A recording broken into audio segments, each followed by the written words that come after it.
Alex, I was looking at that 3D printer in the corner this morning, that little plastic extruding robot, and it struck me 20 years ago, if I wanted a custom bracket for a specialized jig, I spent 4 hours at the milling machine, or I just made do with a piece of scrap oak and a prayer.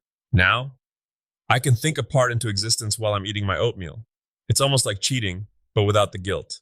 Oh, so the man who refuses to use a digital tape measure because it's too fancy is finally coming around to the robots? I remember you saying 3D printing was just glorified hot glue gunning about 3 years ago.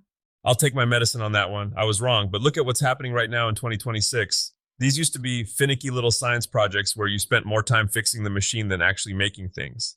But these newer bamboo units, they're like reliable old pickup trucks. You turn the key and they just go. No more leveling the bed like you're performing open heart surgery. It's definitely leveled the playing field. But it's not just about making little plastic toys anymore. I've seen people using these for serious repair work. That's the ticket. And the materials, that's where the real magic is hiding. I used to think PLA was the only option, and it's about as durable as a chocolate bar in a microwave, but now we have these ESD safe and conductive filaments. I was tinkering with some 3DX Tech flexible stuff last week. Wait, conductive filament? Are you telling me you're 3D printing actual circuits now? Not quite a motherboard, but close. You can print housings for electronics that won't fry the components with static electricity. And the flexible stuff, it feels like high-end rubber. It doesn't need one of those high-temp, industrial-grade ovens to print either. I did a custom gasket for a vintage vacuum pump on my standard desktop setup. It's like the Industrial Revolution decided to move into our suburban garages. It sounds like the entry level is disappearing. If you can do industrial grade work on a budget machine, what's the excuse for not starting? There isn't one. If anyone's on the fence, go to one of these additive manufacturing expos happening this year. Seeing a machine print a titanium engine part or a carbon fiber bicycle frame, it changes the way your brain works. It makes you realize that the only limit we have left is how well we can draw our ideas. Speaking of drawing ideas, I saw the latest labor reports. It looks like the smart money isn't just in the machines, it's in the wiring that powers them. If I were 18 again, I'd be sprinting toward an electrical apprenticeship. The JLL report is saying electrician jobs are growing at triple the rate of everything else. It's a gold rush, but instead of pans and shovels, people are carrying side cutters and code books. Is it just because of the housing market? It's bigger than that. It's the great plugging in. Everything needs a high voltage backbone now. Every house needs an EV charger. Every smart home needs complex integration. And the grid itself is getting a massive facelift. If you're the person who understands how to navigate the National Electrical Code, specifically the new 2026 updates, you're basically a wizard with a union card and a very fat paycheck. So you're saying don't just be a wire puller, be the tech-savvy Sparky. Exactly. The guy who can just pull Romex through studs is going to be fine, sure. But the technician who understands solar storage, smart panels, and EV load balancing, that person is never going to look for work a day in their life. They'll be the ones people are calling at 9 o'clock p.m. on a Friday and paying whatever it takes to get them there. It's a career with a fortress around it. Moving from the trades to the makers, let's talk about the nightmare of the price tag. I see it all the time on Etsy and at craft fairs. Someone spends 20 hours on a beautiful walnut table and sells it for basically the cost of the wood and a sandwich. It hurts my heart, Alex. It really does. I used to be the world champion of this. I'd finish a project, look at the person buying it, and feel so guilty about charging for my fun that I'd basically give it away. I was essentially paying people to take my furniture. That's not a business. That's a very expensive, sweaty charity. A sweaty charity, that's going on a t-shirt. But seriously, how do you fix that mindset? Because charge what you're worth is the most useless advice ever given. You have to get cold and clinical about it. You need a pyramid. At the bottom, you have materials, and I mean every single penny.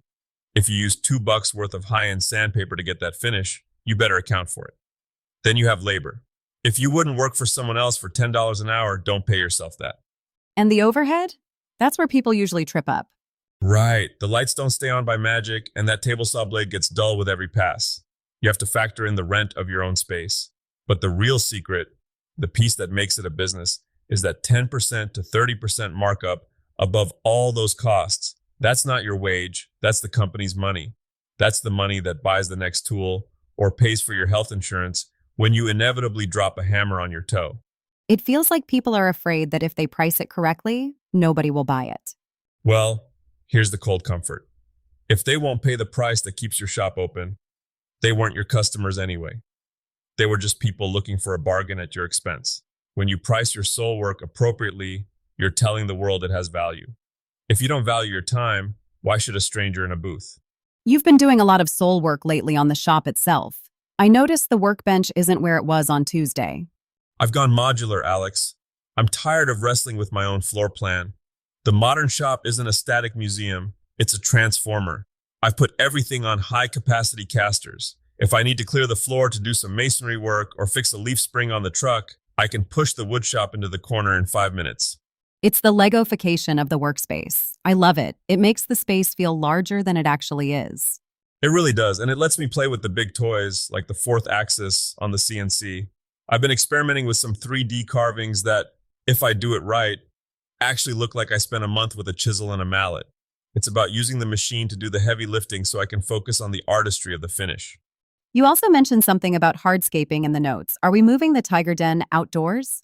Briefly, I've been watching the guys over at Liberty Mason work.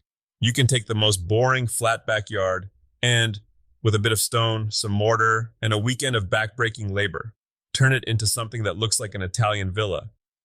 It's one of the highest returns on investment you can do for a property. It's just big scale crafting. Instead of wood glue, you're using mud. Instead of a chisel, you're using a pointing trowel. Knowing you, you'll have a 3D printed stone-laying robot by next month. Don't give me ideas. I've already got enough voices in my head telling me to buy more tools. All right, before we get out of here and let people get to their literal workbenches, what's the big takeaway for today?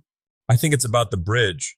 We're in this incredible era where the old world trades like masonry and electrical work are meeting this new world tech like 3D printing and CNC. The people who are going to thrive are the ones who can stand with one foot in both camps. Don't be afraid of the robot, but don't forget how to use the hammer. Exactly. Use the tech to make your life easier, use the trades to make your life stable, and use proper pricing to make your life sustainable. Stay hungry for the new stuff.